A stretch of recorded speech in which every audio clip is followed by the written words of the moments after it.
Hello, welcome to Scotty and Motty. We have to do this introduction thing. That's Motty, I'm Scotty. Wait, sorry. I need to change my top. Sorry.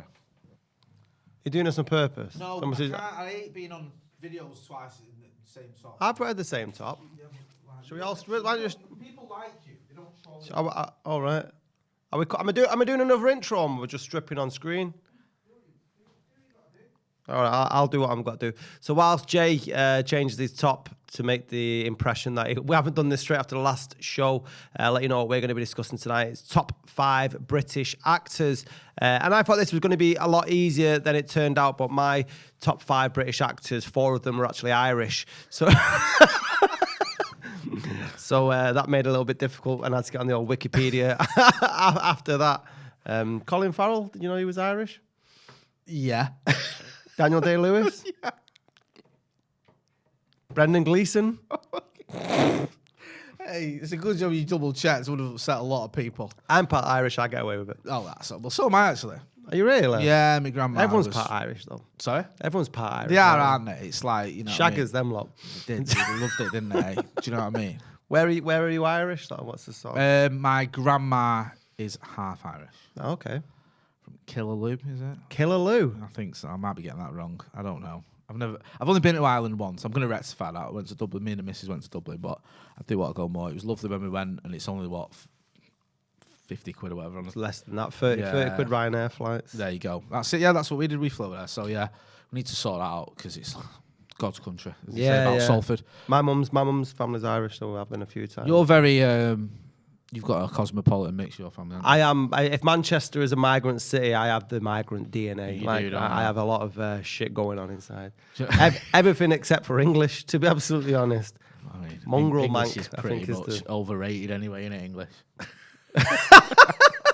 Sorry, right. Which leaves us very goodly. Goodly, there we go. It's a good job we don't speak for a living. Yeah, it's that English language as well. Well overrated. Very good. Very goodly. Very goodly. Sounds like a Harry Potter character. Doesn't it? So we're going to be talking about our top 5 British actors. It'll probably end up being 7 or 12 or something. I don't know. We don't seem to conform to numbers. We just do this until we run out of time. I'll let you go first. You're letting me go first? Yeah. Have you got one that's not Irish? Yes. Although I've got one that played an Indian, but isn't Indian, although he was born in India, I'm pretty sure. I know who you're going to say. Do you want to start with him? Yes. Sir Ben Kingsley. Love this. Yeah, go on. Well, Gandhi is. I've always been obsessed with Gandhi as a person. So when I sort of saw the film, I didn't actually realise it was Ben Kingsley at the time. I had a massive fascination and read everything about Gandhi biopics and stuff, and then realised after the fact that he may have had some sort of makeup on throughout the whole film. But I mean, he won an Oscar for it, didn't he? Apparently his family that are Indian on his mum's side or whatever are from the same part of India as Gandhi. Really? Yeah, because there was a lot of, like people, I'm seeing on Twitter recently, people go, oh, why is Ben Kingsley playing Gandhi? It was actually, his heritage is similar to Gandhi's. It always reminds me of that scene in Only Fools and Horses where Rodney's talking about one-hit wonders. And he's saying, everyone has their 15 minutes of fame, as Andy Warhol said. And he says, and he starts naming people that had like one-hit wonders in the 80s. And then Trigger sat there and he goes, yeah, Gandhi. And Rodney goes, yeah, what? That's when he made that one film. You never heard from him again.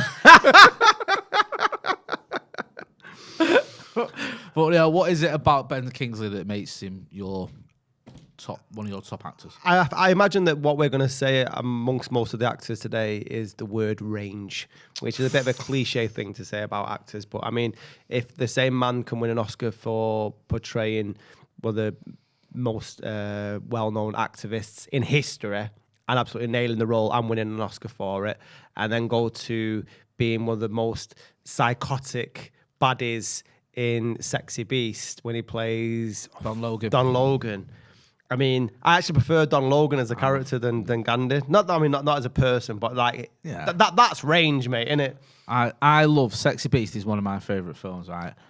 Because of him, though. Yeah, and he just absolutely smashes it constantly in that film. I mean, you're right. Do you know what? I've got an unhealthy obsession with that film. I'm always just sort of quoting it around the house and stuff.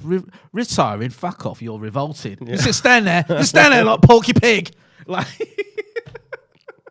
he goes like, yeah, leather man. You're like a leather hand. Like leather man. Look at you. Should be ashamed of yourself, stay, yeah? That bit where he gets dragged off the plane for having a cigarette and he's trying to defend himself. And like, he's trying to put his finger up my bum, didn't Now, know what caused the fuss? I just wanted to let him know they'd been rumbled. Yeah.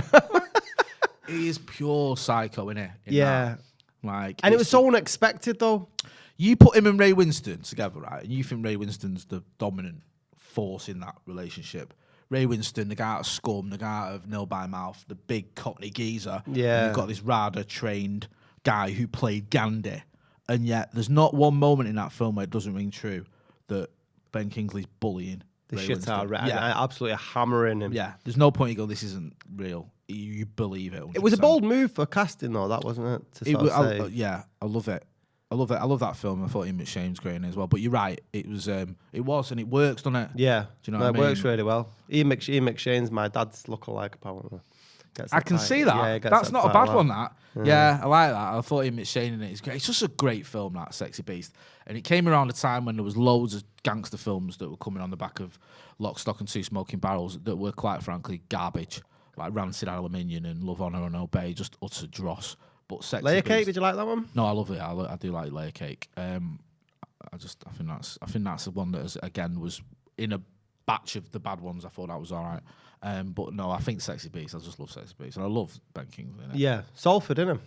Yeah, trained in Salford. I think he's from Yorkshire originally, but he went to Salford Uni. We're going to claim him. Yeah, we'll claim him. He went to Salford Uni, you know. It's like Sasha's from Wales, but she's really a Mancunian. She's on an honorary Salfordian, is our Sash there. Talks with a bit of twang already. Do you know what I mean? Do you class yourself as a Manc or a Salfordian? I class myself as a Manc, but I'm happy to be labelled a Salfordian. I always feel what are you, though? It's all right you telling me what people you are, but where are you from? I'm like your heritage. I'm a bit of everything in Manchester. I mean, I grew up started off in Stretford, right? That's Trafford. Yeah, Trafford. Then I went to Partington, so I was a bit of Partington there. I went to school in Davyhulme, then I lived in Urmston, Davyhulme basically.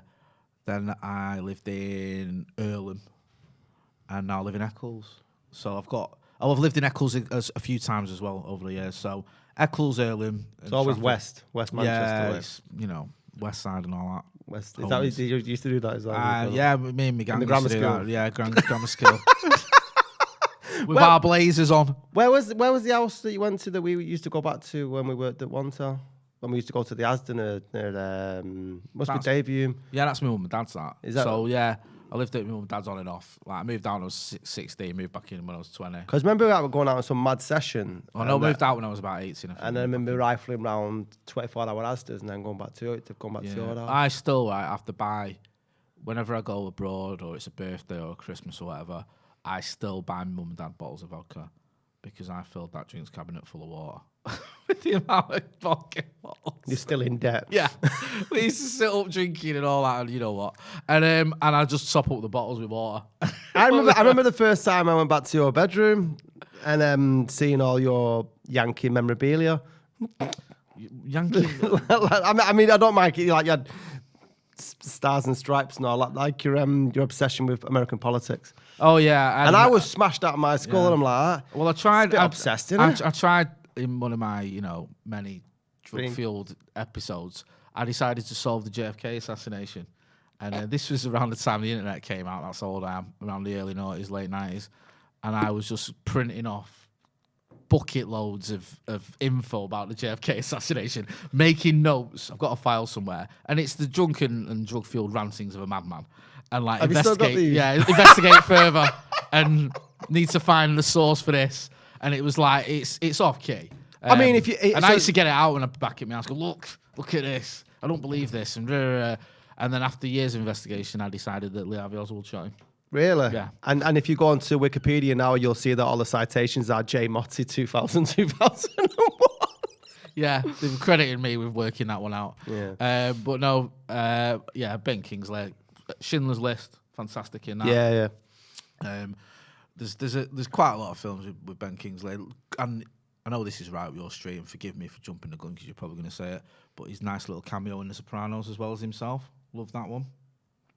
I've lost. Oh, where is the Christopher? Yeah. Falls off the wagon. Him and Lupita, what's his name? Oh, the one they call the feeble-minded one. Not the feeble-minded. Anyway, they go and pitch their idea for Cleaver to Ben Kingsley, who plays himself. And it's just a great little cameo. Just started watching that again. Have you? I thought I'm going to watch the pilot. Carmine, that's it. Carmine. Yeah, Jr. Carmine. Yeah. I watched the pilot just because it's on, and I just hooked back in. Now I'm on like season 3, episode 4. It's just quality. Yeah, man. I just love it. I love when you start again as well. And young Gandolfini, I love it.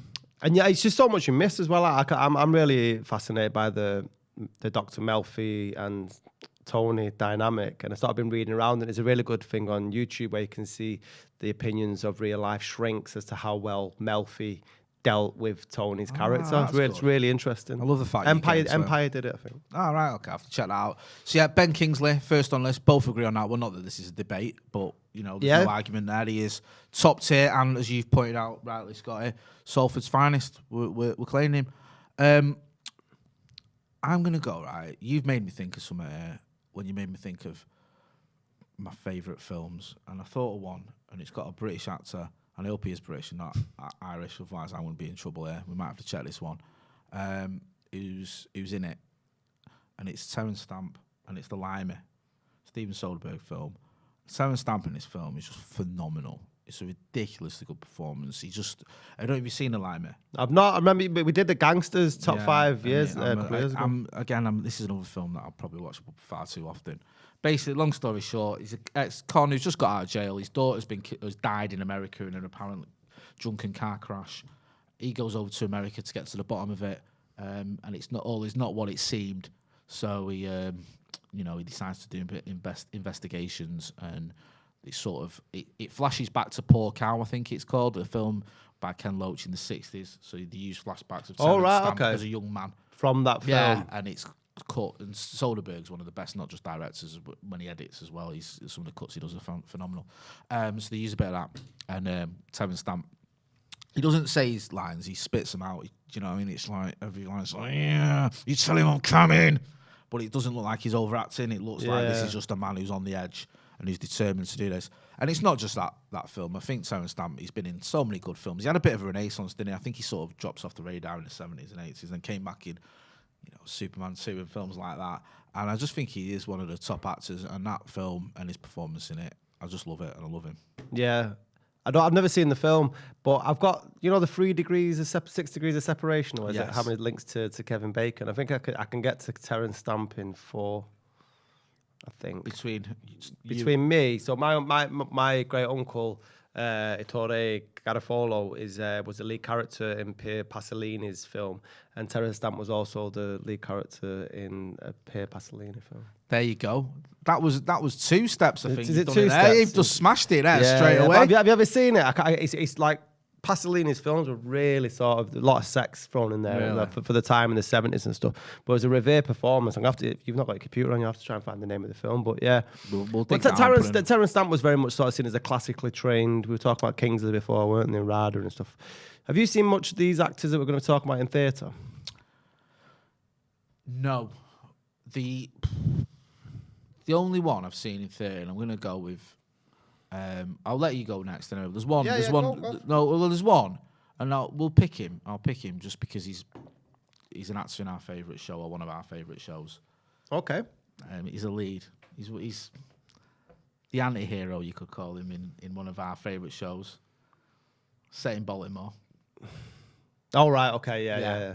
You seen him in the theatre? Dominic West. Me and me grandma, may she rest in peace, went to see, I think, Life is a Dream at the Don Mar, and he was in it, and I was blown away. He was phenomenal, and I'm gutted we didn't go back, because if you ever go to the theatre, usually if you go like to the stage door, not long after it finishes, a lot of them rush out, and I wanted to go and get a picture, but we just got distracted or whatever. But it doesn't matter. But he was ridiculously good in that, and I think he's been good in so many things that you talk about range, and when he played Fred West, remember that, and he was like, there was like almost like a. I don't know if comic's the right word, but just it's a little bit of a strange performance, but it works so well. Do you know what I mean? And you know, it was in Appropriate Adult. I think it was that series that was about Fred West. Yeah. And I think Emily Watson played his not his carer, but the person that had to sit with him in his interviews. He was amazing in that. He's been. He was really good in across from another British actress when he was playing the Love Connection. I can't remember the name of the two actors, but they're American actors though. Oh fuck! They got that Welsh actor Burton. He played Richard Burton, didn't he? Across from what's the name of Fight Club? Oh, Helena Bonham Carter. Yeah, so she was Elizabeth Taylor. Elizabeth Taylor. Yeah. Them two didn't get married twice. That's how. Yeah, and engaged a third time, I think.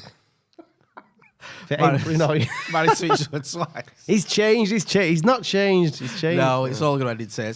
Dominic West, though, great actor. And listen, if he only played Jimmy McNulty, I'd probably put him in because I love The Wire and I love him in it. Yeah, he's just great, and I know you know what I mean. He's like, he's such a knob in it, Jimmy McNulty, but he's a knob you get behind. Yeah. Jimmy McNulty is my favourite TV character of all time. Yeah, so I think I might beat you to it on that one. No, it's cool. It's cool. The next one I'm going to go for might be a little bit of a curveball because most people will remember him initially for the rom-coms of the 1990s, obviously 4 Weddings and a Funeral, Notting Hill, but Renaissance man, Hugh Grant, the last sort of 5 to 10 years, his appearances and everything from sort of Paddington and he was sensational in that. I don't know why he wasn't nominated for an Oscar. Me love Paddington. And Paddington 3 is coming out as well. Stop it. It really Paddington is. and Paddington 2 are elite films, right? Yeah. They are. Like, I'm not trying to be look at you being quirky. They are films that if the kids don't want to watch them, I'll watch them. Yeah. Like, they're that good. So, really good. Hugh Grant. He's brilliant in that, though. Yeah, he is, isn't he? Because he had to play so many different characters within that, and it's still quite a comedic role. And then he played an English Scandal where it was he played the MP who's Jeremy Thorpe. Yeah, Jeremy Thorpe, who was having gay relations. Is that the right way of putting it? Well, yeah. Is that? Is that the right way of putting it? Well, that is literally what it was. You can call it heterosexual relations if you want, but it'd be wrong. Obviously at a time when it was it illegal? I think it was very much frowned upon anyway, wasn't it? I mean, now if that's happening, you still, you probably, you have a little bit of a scandal, you keep your career, but in those days, but he was brilliant in that as well. He was quite scary at times in that, wasn't he? Yeah. And he's in another thing on is it HBO, but I've not seen it yet. And where he plays a serial killer. I suppose it's supposed to be fantastic. I think he gets a bit of a bad rap, doesn't he, Hugh Grant? Yeah. I really liked him in Love Actually when he played the Prime Minister. Do you know what, right? I've got a thing about Love Actually. Do you like it? Yeah. I do. It's a fucking Christmas film. Stop treating it like a documentary. Every Christmas it's shown, and you get people going, well, that won't happen. Well, that's not true. Well, that's as if that'd be like you did a press conference with the president and you'd say that. It's a fucking Christmas film. Yeah. Like, what are you on about? Like, it's not real. It's a fluffy film to watch at Christmas. Do you know what I mean? And I think like people get so deep on it. What did you think about him with the card though? Doing that outside while to Keira Knightley with the See, people, and one of my actors plays her husband in that. Again, it's trying to basically Love Actually. I came round to your house at Christmas, and started doing that to your missus. How would you feel about that? Well, I'm probably worried because she loves you that much. She might be tempted to fucking run off with you the amount of time she goes on about you. It's a bit bad. That was like the darkest note of the film, that wasn't it, really? But it was okay. I mean, I'd say, Scotty, what the fuck are you doing out here with these cards? Get a grip of your life, you dickhead. But I get it, because it was trying to cover all the bases, wasn't it? It was like, there's the love you've got for your brother. Like, there was the Laura Linney character, whose brother was mentally ill, and she loved him unconditionally. No matter what. There's the love you've got for just your spouse. Forbidden love. You're finding new love. There's the love where you're in a marriage, it goes tits up, but you're still together for the kids, the Emma Thompson one. And Alan Rickman. And he adds, what do you... His receptionist. Receptionist or secretary is arguably one of the most hated women in film. Like, people... Like, I've seen pictures of her all over Twitter, people like, this woman. Really? Yeah, like, people like... Not the actress, but the character. Because she's like... Because it's Professor Snape in it and Emma Thompson, and she comes between him, even though it's his own fault. But yeah, it covers all the different types of love. I never really looked at it that way. That's what I before. think it is. Like, I love get that can get past the language barrier. It's the pie chart of loving it. Yeah, it's like every box ticks. It's that kind of film. Yeah. It's a load of bollocks, but it's enjoyable. And people get proper, there's love between friends, Bill Nighy and his manager. That's really good, actually. Yeah. Rapsy and Nesbitt. Or whatever. Gregor Fisher. Yeah. So you have like almost every single type of love is covered. What about pets? Is our pets covered in that?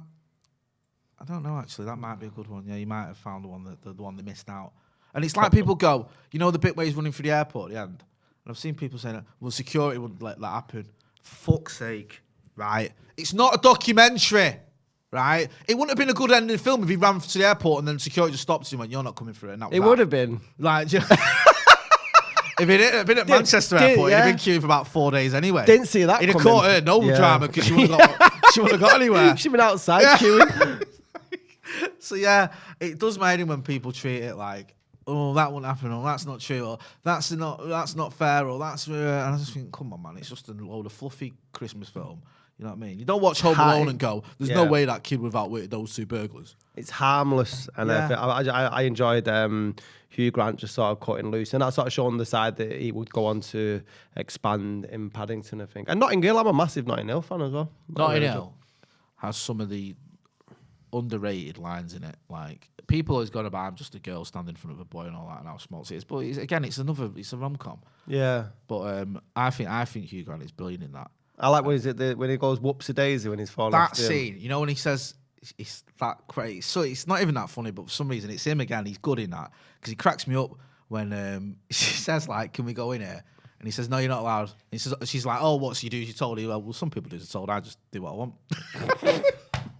It's the most worst bit of machismo you can imagine. Yeah. But he nails it. And that, again, is just a mint film. And it's like, the bit at the end where he goes looking for her and with, who was it, Spike and the other one. And I just think, again, these films are what they are. And very 90s as well. Yeah, it's you can't expect too much from them. They're just rom-coms, aren't they? But they do what he says on the tin. Richard Curtis is... he's one of the best around it writing those types of films. But I mean, that's quite a testament to Hugh Grant that he survived what could have been very much a stereotype for certain actors to come out where he is now and be more revered than he was back then. And obviously the Divine Brown incident. Yeah, I mean, that was, that killed his English gentleman vibe very quickly, didn't it? But what's weird about that is that was a seminal moment in, this is such a little niche comment, you're probably like, what you on about? But up until that point, Letterman was beating Leno in the ratings. Hugh Grant went on Leno, and that was the highest rated show ever. Post Divine Brown, and Leno never looked back. Really? That made him number one, and he stayed number one. Yeah, that interview just changed things. What I love as well, I saw Hugh Grant on an interview with Matthew McConaughey, and Hugh Grant was talking about how he campaigned for one of his mates who was running for MP or whatever, and he said, like, he was knocking on doors for him and people thought he was reenacting the thing out of Love Actually. He's quite good as a political activist as well in real life, isn't he? Hats Off campaign, fighting against phone hacking, which I interviewed, forgive me, I've forgotten his name, which is terrible. I interviewed a victim of that. I think he lost his daughter in a terror attack, and he... Graham something. Sorry, I'm so sorry. I can't remember his name. It was like 10 years ago, but it's no excuse. And he'd been part of that campaign as well because they were hacking phones left, right, and centre. These lots of fucking scumbags, and they should have been locked up for it, to be honest with you, because I can't think of anything worse. But yeah, he's been very vocal on it. Had a lot of stick because of it, because obviously the press don't like it when you criticise the press, so they come for him. But he's like, you know what? I think he's had a few sort of shots fired at him and he can handle it. Yeah. He is. I think you're right. When you survived a downtown Los Angeles hooker, I think that, Teflon. He's done well, Hugh Grant, as well, because he survived some dodgy films as well, didn't he? He had a little bit of a dip, like where he did some films like American Dreams and shit like that, and you're like, whatever. Or what was the other one he did? Oh, there was somewhere he tried to be American, like we tried to do the American accent and stuff. And then he's that's what I mean. It could have easily snowballed from there. Yeah, but he hasn't, and I think he has got talent. And he's, it's weird. It's that old question, I think, as well with comedic actors, because a lot of what he does is comedy. Do they not get the recognition they deserve? Because a dramatic actor will get. It's not seen with the same revere. It's never revered as much as it. Yeah, if you're good in a comedy and you're mint in a comedy, you're probably not going to. Very rarely, it does happen, but very rarely you get nominated for awards or you get like, I've seen that performance. And, you know, yeah, I mean, it's like the age-old debate, innit? Adam Sandler is just like Al Pacino, but he does it in a different way. The age-old debate that you've just created. That age-old debate. I always say Adam Sandler is the Al Pacino of comedy. I've always said that. You mentioned my next one, and I've actually wrote down the name. You got notes? I just don't want to pronounce it wrong because my pronunciation on even any name is terrible. But Chiwetel Ejiofor, who was the spouse to Keira Knightley in Love Actually. Yep. And he's an actor who has done loads of great films. Loads of great performances. Obviously, you know, probably the one that's most revered is 12 Years a Slave. But I love him in things like The Inside Man, the Spike Lee one, where he's not up against, but he plays alongside Denzel Washington. He's fantastic in that. I think he's one of those. He's always whether he's done a lot of telly. He was one of those up and coming British actors. He was in like sort of quirky little films. Was it GMT? GMT was my favourite film. Yeah. The drum and bass film. Yeah, I'm glad you remember with that. Hinder Hicks. Yeah. Hey, that's some fantastic 90s. God, mate, the soundtrack of that was absolutely brilliant. Like jazz drum and bass. Mate, that was I'm glad mine. you remember that. There's not many people have seen that one. It was a good film and he's good in it. And he's had a great career trajectory. And he's just, you know, he always seems to be testing the boundaries, doing different types of films. He'll do the blockbuster, he'll do the indie, he'll do you know, the sort of the more historic films, he'll do the quirky ones. And he's just Mr. Reliable, isn't he? Do you know what I mean? Whatever he's in, he brings something new to it. And I'm just a big fan of his work and a big fan of him. And I think, you know, he's still relatively young. I'm not sure how old he is. I imagine he's in his like late 30s or 40s, whatever. Probably a bit older, but he's still got a lot to offer, hasn't he? Yeah. I think there's like one of the actors you can see that he's just going to keep going, and I think we can. Wasn't he in some like sci-fi or space film recently? I don't. Do you know what? He's one of the actors. He's quite prolific, isn't he? He's in quite a lot, so it's easy to miss a lot of his films, what he's been in. But he was in with John Cusack in what was it, 2012? What was the end of the world? Wasn't it? Remember that? Oh yeah. Day After Tomorrow. 2012. Sorry, 2012 is that. I think he was in that as well. But he survived that one, and he's doing better anyway. He survived that. Was that any good, that film? No, it's fucking terrible. I watched a bit of it, and I didn't give it. Even though he's in it, I didn't give it a go. No. I'm just trying to find any redeeming factors. He's really, really struggling. No, great actor, and I'd like to see him take more sort of lead roles than sort of, because he sometimes plays supporting actors, like you said, alongside Denzel Washington in Inside Man. Brilliant film that as well, though, Spike Lee. He's in, because you're right, he's in, what's the other one? American Gangster. He plays, again Denzel Washington. He plays his little brother. I mean, if you're in a film with Denzel Washington, you ain't getting the lead role. No. Well, this is what I mean. If you're alongside Denzel Washington and people are noticing you, you're doing something right. Yeah, I mean, if you've chose a film that Denzel Washington's in, it's not going to be shit, because that man just hits every single time. It's very, you'd struggle to find a bad Denzel Washington film. Yeah. You've got to lend to the podcast to come up with one, Jay. Okay.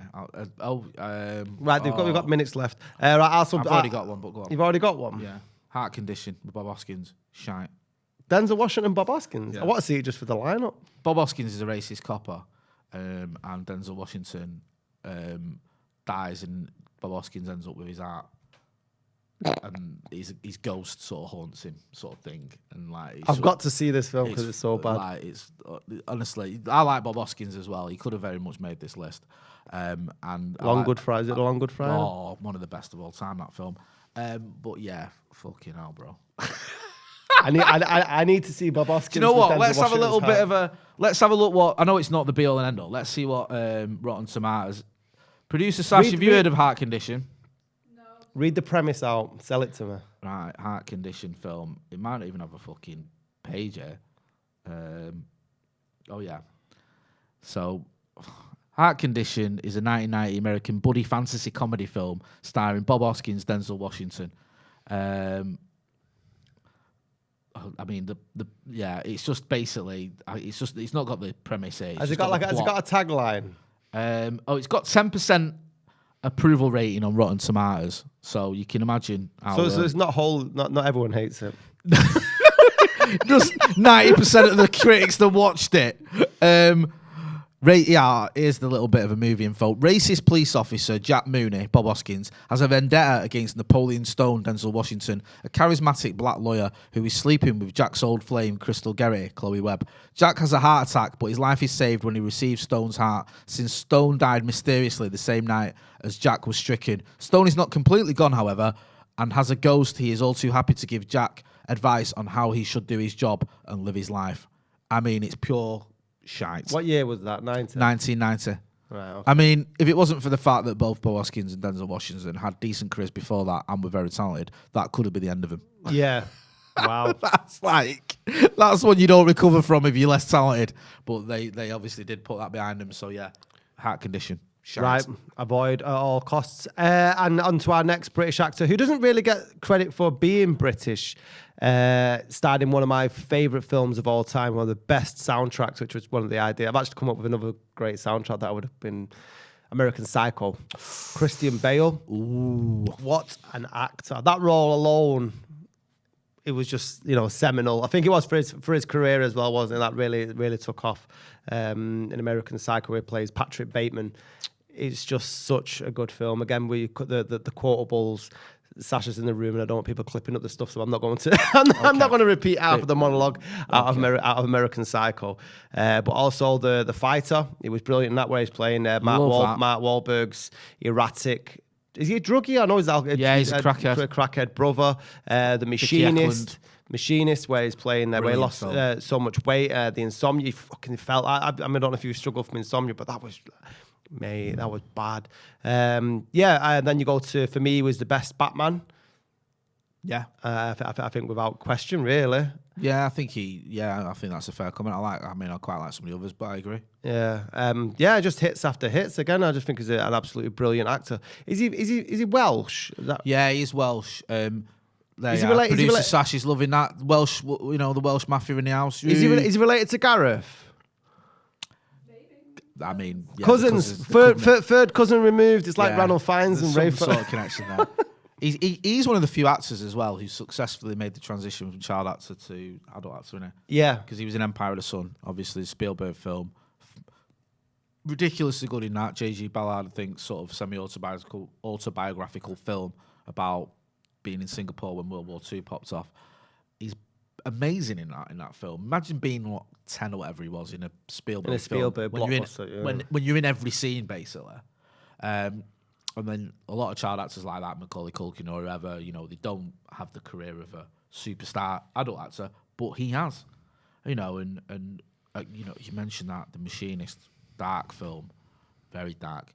And apparently, I read, I might be wrong, but he made himself ill almost with the amount of weight he lost. His doctor was like, you can't do that. You can't go with losing 7 stone.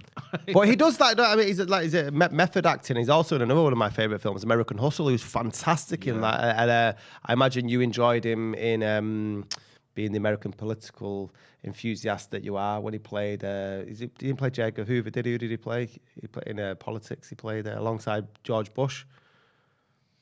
What was his name? Oh, Vice. I love that film. Dick Cheney. Sorry. Cheney, Do you know what I forgot? Because again, I mean, there's a bit of, I don't think he just put on weight. I think there's a bit of prosthetics going on there. But yeah, he's really good in that. Nails Dick Cheney. Great. Sam Rockwell plays George W. Bush. Them two together are great. Oh, yeah, you know what? I almost forgot about that film. I love that film. Yeah. Good shout. And American Hustle as well. I thought that's a great ensemble casting. That as well. I love him in The Big Short. That's one of your favorite. Kevin Spacey as well. No, that's The Margin Call. That's Margin Call. Yeah, The Big Short is it's about the 2008 stock crash. I didn't like how that was shot. Oh, it's very sort of handheld, and then it's almost like the news clips, adverts, music videos. Yeah, because they're trying to set the scene of the time and I found it quite difficult because when I seen the cast members in, I thought that I'll definitely have a bit of this, and then when I seen that was shot, it was a bit off-putting. Yeah, I quite enjoyed the energy of it. I know each their own. But no, he was great in it. As Dr. Mike Burry, who's this sort of almost like a autistic person. He's not, he's very sort of socially awkward, shall we say. And, Christian Bale, again, he's just so different from the other roles that you see him. And he's just one of those, his variety's unreal in it. and he's always great in whatever he does. And yeah, I watched. Funnily enough, I had the fight was on the other day, and at the end of the fighter, they had the real Dickie Eklund. They do, don't they? Yeah, Mickey Ward is it, and you can see that Dickie Eklund is just a lunatic. They were supposed to be making a sequel of that, weren't they? Oh, were they? I'm sure I read something about it. But no, Christian Bale, superb actor. Yeah. Whilst we're on the topic of the Welsh Mafia, one of my favourite actors, and it's a bit of a tap in this one, I think, to be honest with you. Anthony Hopkins. Overrated. No, he's not. Come on. Right. He's a victim of his own success.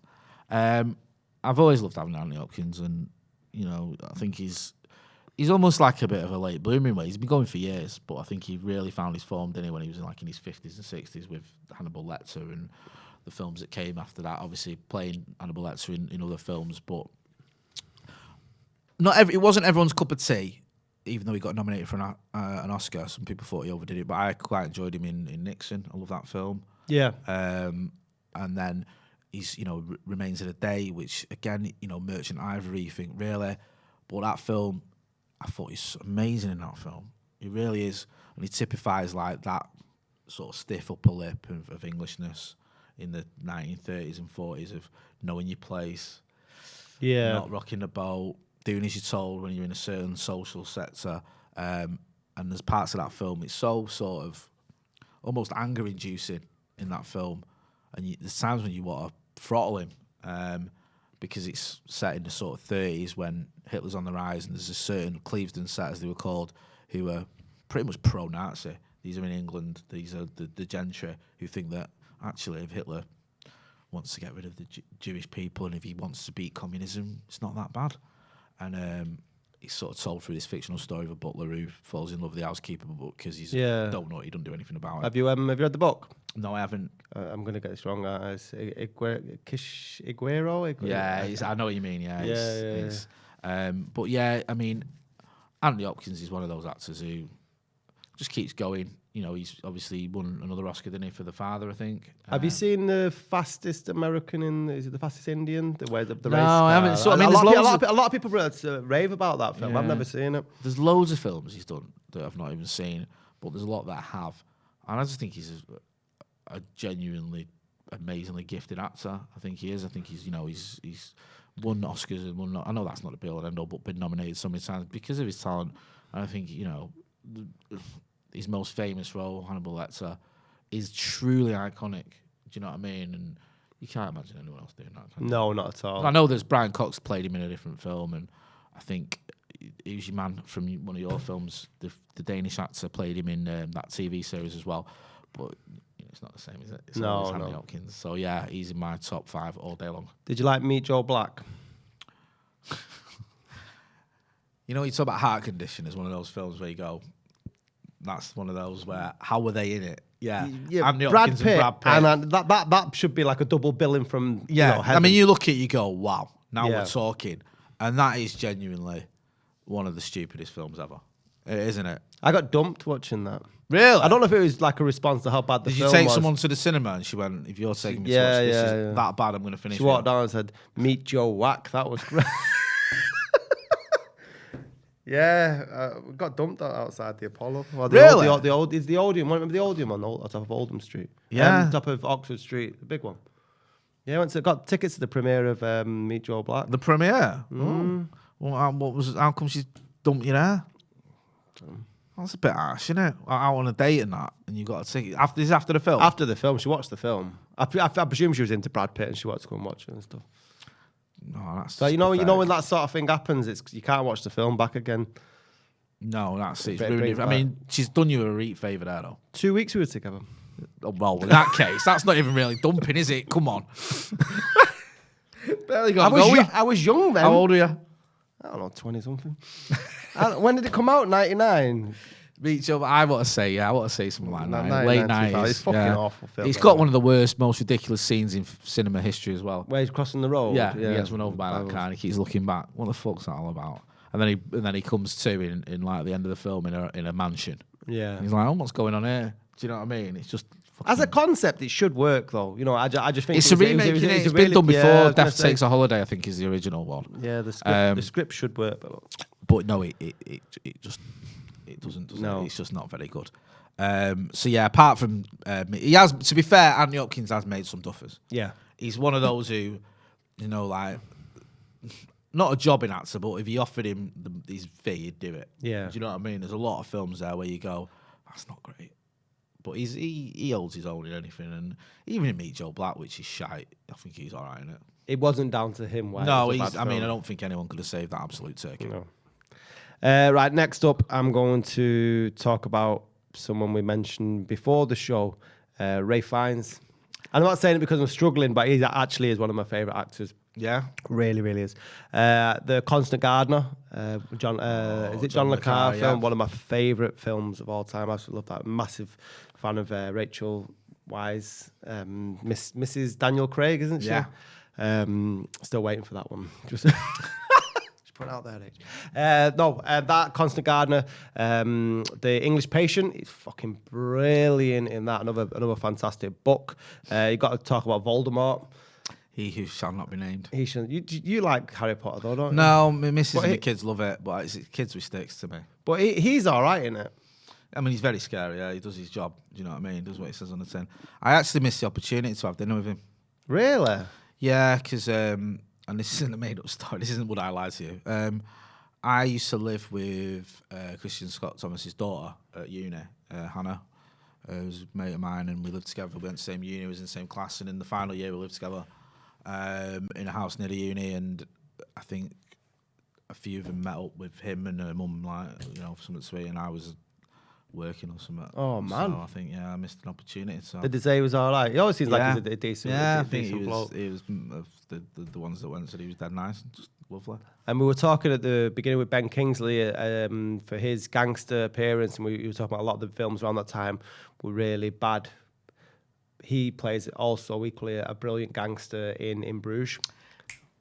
Which is which when it goes to gangster films in Bruges, I'm obviously taking The Godfather away, but I think that's more than a gangster film. In Bruges, is phenomenal. My dad loves that film. Yeah, he thinks it's so he was funny. Obsessed with that when it came out. Yeah, He was going on about it. It is different. It is funny, and he's good in that. He's in just reminded me actually.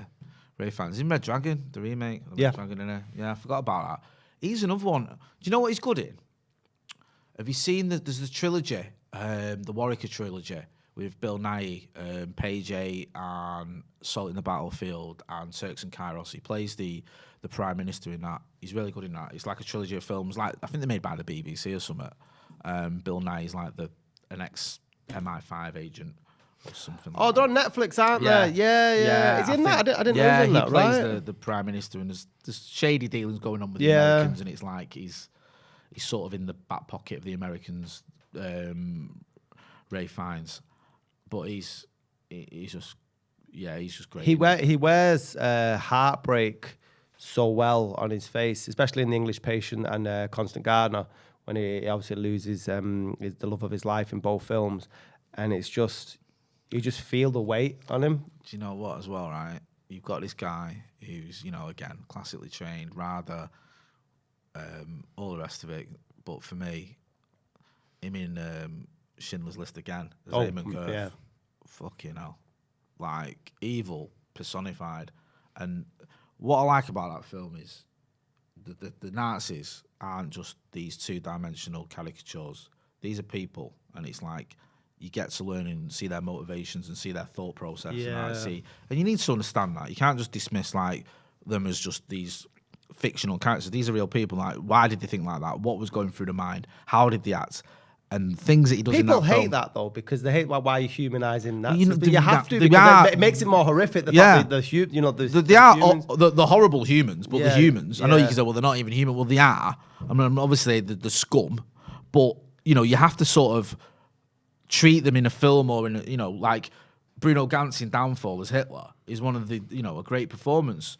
Hitler in the bunker. Do you know what I mean? And the reason it's great because you see. Dimension. Yeah, it's not just this caricature of this rancy Austrian dude losing the plot. I mean, there's a lot of that in it because it's his last few days and it's all gone tits up. But Ray Fiennes, where honestly he's so evil in that film, and it's so disturbing watching him with Beth Davids when he hires her because he obviously fancies her, and the way he is with Liam Neeson. like friendly, and they get on. And like Liam Neeson's like, he's a jack lad, he's funny, that, and then he's doing these horrible things, and it's just like little things like where he goes to shoot the guy and his gun won't work, and they're arguing about his gun. It's like, what the fuck? And he's just like, oh, it's. And when he's sat on his balcony with his beer belly, on his sniper rifle, and his missus like, oh, you're such a child, and it's like it's disturbing, but and harrowing and disgusting, and all those other things. But you cannot but admire that performance by Ray Fiennes, especially when you see him in an interview and he's just the opposite of this guy. He's like, him is one of the worst people imaginable, and you've got this rather trained nice guy who's playing him and playing him so well he doesn't miss a beat. I think that's a true testament to his ability as an actor. Yeah, definitely one of our greatest actors. I agree. I think we've. I don't know how many that was. I don't know. I lost count. We've covered at least 5. Have we done 45 minutes? Can I give one last shout out? Because I want to try and get the beginning. Yeah. And we're talking like modern great British actors. We'll give a shout to Riz Ahmed. I'm glad you included Riz Ahmed in because. Yeah, I mean, he just won an Oscar as well, which got overlooked because Will Smith decided to be a pansy and slap Chris Rock. But he won an Oscar for the short, for the long. I think it's the. Fuck, I've forgotten the name. You can check it on Google. But yeah, he's a fantastic actor. Have you seen The Night Of with him in? Fucking right, I've. What a film. Our mate's in that as well. Series, Michael K. Williams. What a series, yeah. I watched as well The Sound of Metal, is it? Sound of Metal, where he's losing his hearing. I think he was Oscar nominated for that as well. That's a true. I mean, this guy, right, is a fucking renaissance man. He's doing everything here, isn't he? Yeah. He's a singer, artist, makes his own films, writes films, one of the best actors on the planet. I mean, fucking hell. Yeah. I mean, I remember seeing him in a as a low budget drug dealer as a Shifter. Did you ever see Shifter? Where his mate comes round and he's not seen him for years. Yeah, I saw that. And then he was in Ill Manners, obviously with Plan B, which wasn't a great film. But do you know what, bro? You thought it was all right? I thought it was too long. Right. I thought it was brilliant, that film. With the way it was like almost like a, every music, every song. Yeah, narrated and that. And you know what he's great in as well? One of the great modern comedies, Four Lions. Yeah, Chris Morris is brilliant. Honestly, fucking outstanding. And this is the thing, right, with that film. And I'm not comparing, whatever, but you see there is a human element to these people and what they're doing with him and his missus, and he believes in what he's doing. And yes, it's a comedy. Yeah, he carries the sort of serious note of it, all, doesn't he? Like at the end, because he's doing it for a reason. Yeah, and at the end where he goes to see his missus as a nurse, and you're like, there's a part of you going, how the fuck can someone whose missus is a nurse be going around wanting to kill all these people in the name of, his religion? But there's something there where you can go, okay, this is why like some of these people do this because they believe in it. Yeah. And there's not, even though to me it's a complete contradiction. His missus is saving lives and he's going out and taking them, and he's including his own. But there's something there where what you think makes you think, done it as well as laugh. Yeah. And I think for him to do that is so difficult, and he does it so well. But I mean, that film's just fucking hilarious. Oh, it's just fucking. It's so funny. It's so good. I mean, so brave to make that. Imagine film pitching that one to the executives. Yeah, I've got a film for you. But can you imagine being the young English Asian actor that's taking them roles on because of the idiocy that you see out there, that people do see people on screen and take them like for like. It's a brave move. Yeah. And I think Riz Ahmed has said previously in interviews that he was hesitant to take on that role, and I think the followed that with The Reluctant Fundamentalist. Have you seen that film? No, I need to see that. He's brilliant in that. Yeah. And he's like, at the end of I'm not ruining it, but at the end of the film, you still don't know, and it's like, I might have seen it with him and his sister in it. The thing is in it. There's a sister in it as well. Yeah, what's his name? Who plays Liv Schreiber? Yeah. Right, I'm not sure. I think I might have watched it years ago. And there's enough evidence. There's enough evidence to say whether he did or he didn't. It's really, really good. But he's such a. I mean, like I said, like the amount of different stuff that he does for a career. His last album was absolutely phenomenal. I think it's a great way to end that because I think he is a true credit to the British film industry. He's someone who you can go be proud of. Represents modern Britain. Represents modern Britain. He's got something to say. Ridiculously talented, willing to take risks, and and open doors for other actors as well. He's opening doors now for other young British actors, which is great to see because it's quite easy when you get to that level to just, and I use the word sell out, not as an insult, but to just go to Hollywood and fucking crack on with making lots of money. Yeah, we live in a capitalist society. There's nothing wrong with that, but he's reaching out and making sure that other guys are getting their chance as well. and telling certain stories that need telling. And, you know, he's just a phenomenal talent. Really is. Yeah, and a good guy. Sweet. Well, I've been Scotty. That's been Motty. He's off to Bangkok. I'm off to Bangheads. We shall see you in a couple of weeks.